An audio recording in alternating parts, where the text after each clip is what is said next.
Bonjour. J'aimerais tout d'abord commencer par remercier les organisateurs, M. Côté-Bouchard et M. Saint-Laurent, ainsi que particulièrement Mme Blondin pour m'avoir soutenue et supervisée pendant ma bourse, en fait. En ce qui me concerne, je m'appelle Eliane Mirandais, je suis diplômée du Collège Montmorency en sciences humaines, profil individu, et j'étudie présentement à l'Université de Montréal en psychologie.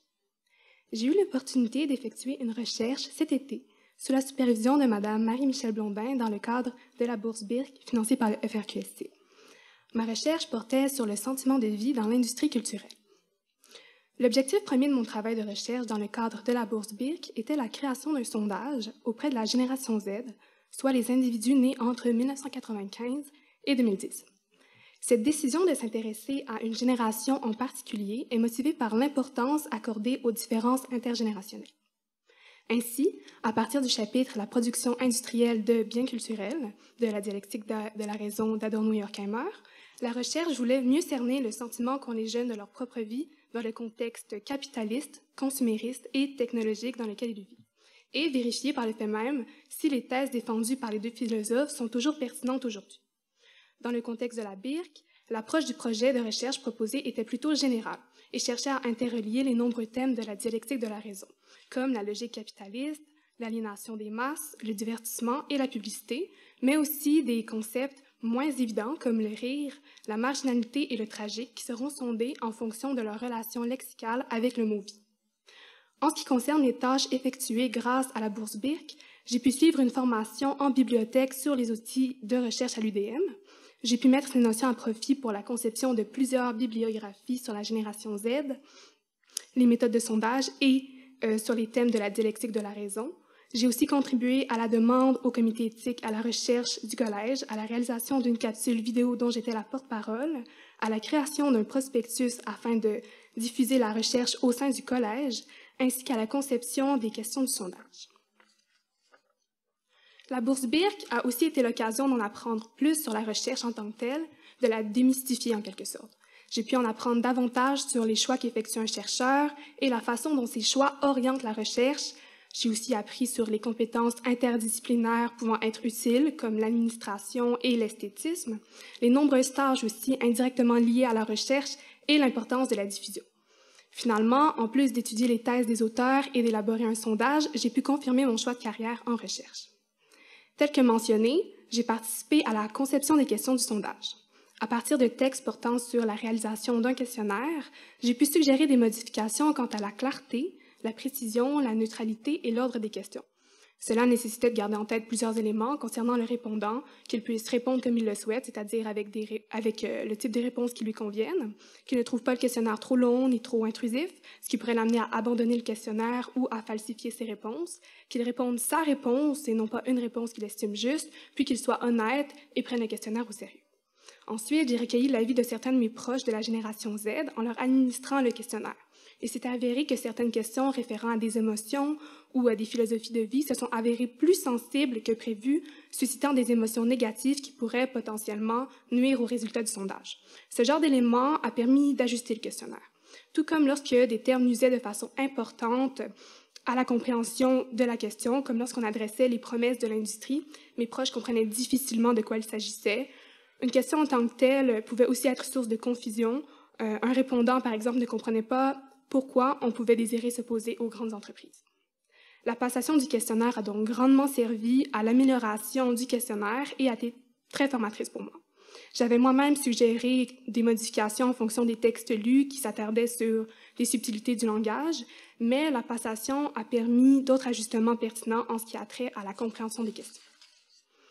Finalement, la bourse BIRC aura d'autres retombées pour moi, notamment la poursuite des recherches cet hiver qui consistera en l'analyse de données du sondage à mener dès la fin du mois, ainsi que la réalisation d'entretiens individuels à réaliser en mars et en avril.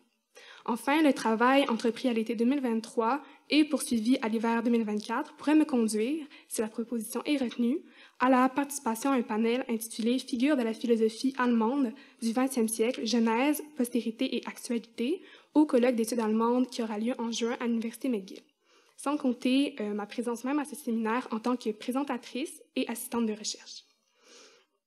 Si l'on s'intéresse de plus près à la recherche, maintenant. La dialectique de la raison, achevée en 1944, publiée 3 ans plus tard, s'inscrit dans un contexte où les idéaux occidentaux, tels que ceux de la raison, du progrès et de la civilisation, ont été détournés. Adorno et Horkheimer dénoncent une raison planificatrice qui contraint tout à prouver sa signification et son efficacité. Les auteurs soutiennent que ce qui ne se plie pas aux règles strictes disparaît, ce qui a pour conséquence l'uniformisation du contenu artistique et une détérioration de l'œuvre d'art par l'industrie du divertissement. Comme nous le verrons plus loin, les dimensions les plus personnelles des individus subissent un sort similaire. Notre propre destin est potelé et uniformisé par l'industrie. À ce sujet, Adorno et Horkheimer dénoncent les règles imposées par le capitalisme, où l'individu est contraint de jouer le jeu ou de rester en arrière, et où toute innovation doit s'inscrire dans les rouages d'une machine qui rapporte déjà. Initialement, je me suis intéressée à un passage précis de la dialectique qui portait sur les mots, le vocabulaire, en reprenant l'idée des auteurs voulant que les mots ne servent plus qu'à désigner et perdent leur signification. Suivant une perspective déterministe voulant que notre langage forme notre pensée, les auteurs conçoivent le mot dans le cadre de l'industrie culturelle comme un outil maintenant objectif qui sert davantage à la publicité qu'à son utilité originale, soit signifiée. George Orwell, dans 1984, partage cette même critique, cette fois via la novlangue.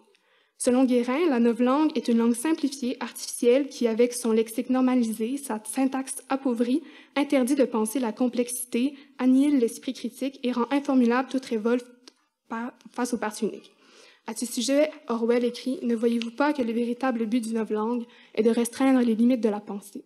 À la fin, nous rendrons littéralement impossible le crime par la pensée, car il n'y aura plus de mots pour l'exprimer. » George Orwell écrit 1984 en 1948 et publie 1 an plus tard. Adorno et Horkheimer publient pratiquement en même temps des idées similaires dans la dialectique. Leurs idées s'appuient sur une réalité commune.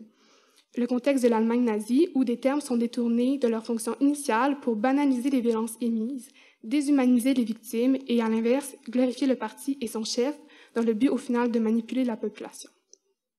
Si on revient un peu à la recherche, le sentiment de vie, quant à lui, il faut le comprendre comme le sentiment de mener une vie qui est réellement la sienne, c'est-à-dire sa vie et non une vie ou même la vie, donc en dehors de toute forme d'aliénation, s'approchant de nouveau plus près des idéaux occidentaux.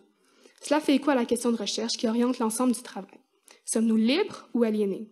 Sommes-nous réellement maîtres de nos décisions ou sommes-nous soumis aux différentes industries?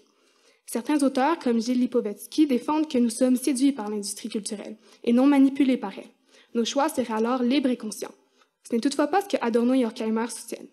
Ils avancent plutôt que la société prédéfinit les rôles et fonctions de tout un chacun. Ne laissons plus libre cours à l'individu de décider de sa vie. L'individu se voit dans l'obligation de suivre un ensemble de codes stricts en fonction de son appartenance sociale, c'est-à-dire l'âge, le sexe, l'éducation et le travail. Selon eux, nous sommes confrontés à une industrie qui prémâche la vie des individus, qui anéantit leur sentiment de vie. Ces thèses ne sont bien sûr pas irréprochables parce qu'elles sous-estiment le potentiel humain face à l'industrie. Il convient alors de situer si ces thèses sont toujours pertinentes, d'où la création du sondage. Enfin, j'aimerais conclure en mentionnant que j'ai grandement apprécié mon expérience BIRC et que je suis impatiente de poursuivre la recherche cet hiver. Et de nouveau, une mention à ma professeure, superviseur et mentor un peu, Madame Blondin, pour vraiment m'avoir soutenue, en fait, d'avoir même contribué, d'être embarquée dans ce projet avec moi. J'apprécie vraiment. Merci beaucoup.